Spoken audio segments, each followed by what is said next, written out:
August 17 was a big day for Arla Foods in the United States. The expansion of Arla's dairy in Hollandtown, Wisconsin was complete and invited guests from all over the region, including local politicians and dairy industry officials, attended a small ceremony to celebrate the dairy's completion. Among those guests were journalists from America, Sweden, and Denmark who came to report on the new opportunities that this will create for Arla. Vice President for the U.S. market, Susie Müller-Hjort, spoke to the about 60 guests, and member of Wisconsin's State Assembly, Alvin Ott, had the honor of cutting the red ribbon. 2, 3. And there we are. Congratulations.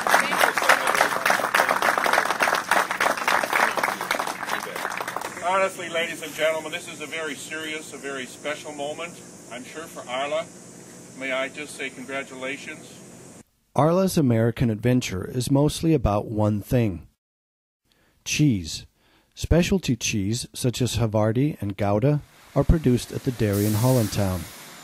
With the expansion, the dairy now has a capacity of 15,000 tons, which is about the same size as Arla's dairies in Götene in Sweden or Branderup in Denmark. The dairy is run by site director Henrik Jessen, who has previously been in charge of dairies in Poland and Denmark. He has 165 employees who work to create quality cheese for consumers across America. Of all the cheese Arla sells in the United States, 70% is produced in Hollandtown and at the much smaller dairy in Michigan. 30% is imported from Scandinavia. In other words, Hollandtown is the backbone of Arla's plants in the U.S. They bought the dairy in 2006, and since then it has been expanded twice, tripling its capacity from when it used to be called White Clover Dairy. The main reason for this is growing sales.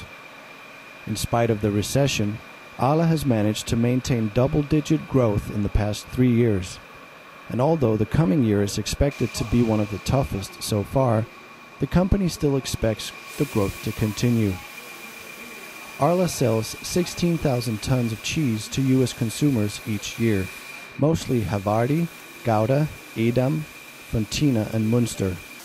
This, however, represents just a fraction of overall cheese sales in a market best known for cheddar and other cheeses for hamburgers, pizza, and other types of fast food. The dairy in Hollandtown currently weighs in 120 million kilos of milk, supplied by 70 farmers who all live in the local area. One of them is John Lamers, who at age 27 runs a milk farm with 710 cows.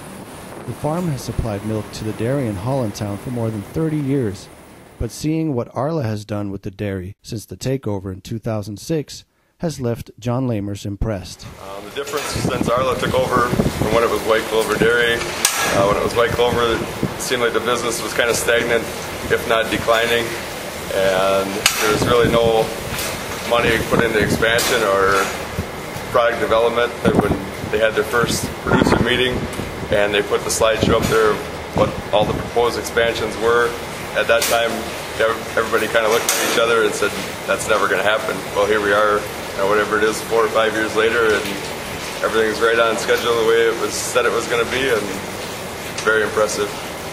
Today, John Lamers has 9 full-time employees, and the farm supplies close to 23,000 kilos of milk each day. He hopes to continue his supply to Arla in the future because he thinks they have a clear strategy and, as he puts it, the ability to put words into action. And a lot of action and hard work will still be required for Arla in the coming years. Today, the United States is still a relatively small market in Arla's global puzzle, but with another expansion of capacity now completed, Arla is ready to take its American business one step further.